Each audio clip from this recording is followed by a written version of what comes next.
Harry can be incorrigible, but he clearly knows how to use manners when he chooses to. From whom did Harry learn his manners? Well, Harry didn't have a father, so his father was not in the picture. So his mother, but his mother was murdered when he was 12, and I think and Harry came up through the foster system and was in the McLaren home for wayward boys and things. So he's had a pretty rough and tumble childhood, kind of living on the street. I think a lot of it also his manners. I think he despite all of that, he's an innately kind person, and he cares about people.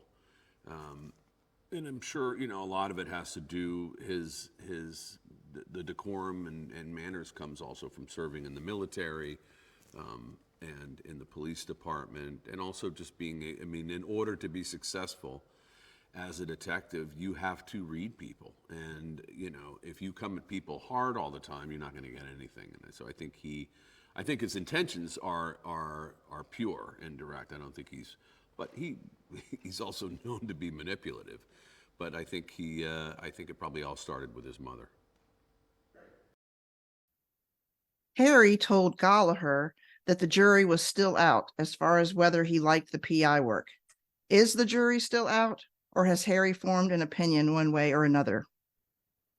I think he likes the work because it's still it's a connective thread to what he did as a cop, which is to help people. But I think that in this particular season, what's happened is that there's an investigation into a murder, and he's helping Chandler. He's doing the investigative work, and through that, the realization is that the police department that's investigating it have completely kind of botched the case, and so there's an intense frustration, which kind of feeds back to the original thing that Harry always had to navigate, was people being inept at what they were doing and not being as committed or relentless as he was doing that. So I think, yes, he likes doing the work, but this is just kind of a reminder. So I don't know if we find Harry with a foot half in and half out and thinking, did I leave the department too early? But the truth of the matter is he knows that if he goes back, it's going to be the same issues all over again. So I think he's kind of, he's in a state of limbo in that way. If season 1 was about changes in circumstances for Harry, Honey, and Maddie, what phrase might describe season 2 for them? Roller coaster, to be honest with you. I mean, it is a pace, particularly within the first 2 episodes, that is, the train never slows down whatsoever. There's no room to breathe. And then in the 3rd episode, we move several months down, but it's kind of unrelenting. And I think it wasn't just let's see how flashy we can make it in the 2nd season.